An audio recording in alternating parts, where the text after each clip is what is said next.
Un nouvel élément vient de s'ajouter au dossier de disparition de Delphine Jubilard. Ce samedi 6 mai, le journal régional La Dépêche a dévoilé le témoignage du plus proche voisin du couple, alors en instance de divorce, de la rue Yves-Montand de Cagnac-les-Mines, 81, et ces détails inédits viennent remettre un témoignage antérieur en perspective.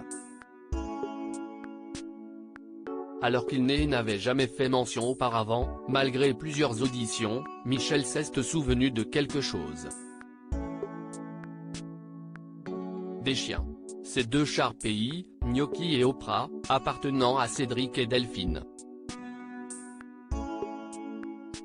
Mais si ce détail semble anodin, il fait pourtant écho à un témoignage antérieur qu'une mère et sa fille, postées à 140 mètres de leur maison, avaient confié aux enquêteurs. Ce dernier faisait alors mention d'aboiements et d'un cri d'effroi.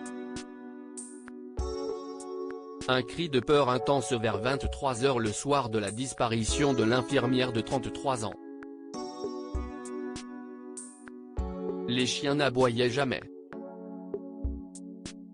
Il se peut que ce ne soit pas eux que les voisines ont entendu cette nuit-là. Moi, je ne les ai jamais entendus aboyer, a tout bonnement annoncé le voisin. Une nouvelle déclaration qui continue de faire planer le mystère autour de cette terrible affaire. Une nouvelle date charnière pour rappel, Cédric Jubilard, le mari de Delphine, est en détention provisoire à la maison d'arrêt de Cesse, près de Toulouse, depuis le 18 juin 2021. Présumé innocent jusqu'à preuve du contraire, le peintre plaquiste de 35 ans reste malgré tout le principal suspect. Le 28 mars dernier, la 7e demande de remise en liberté de Cédric Jubilard, qui clame son innocence depuis le début de l'enquête, a été rejetée par la chambre d'instruction de la cour d'appel de Toulouse.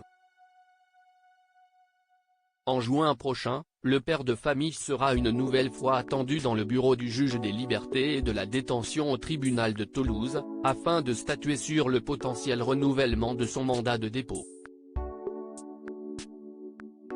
Cédric Jubilard reste présumé innocent des faits qui lui sont reprochés jusqu'à preuve du contraire par les autorités compétentes.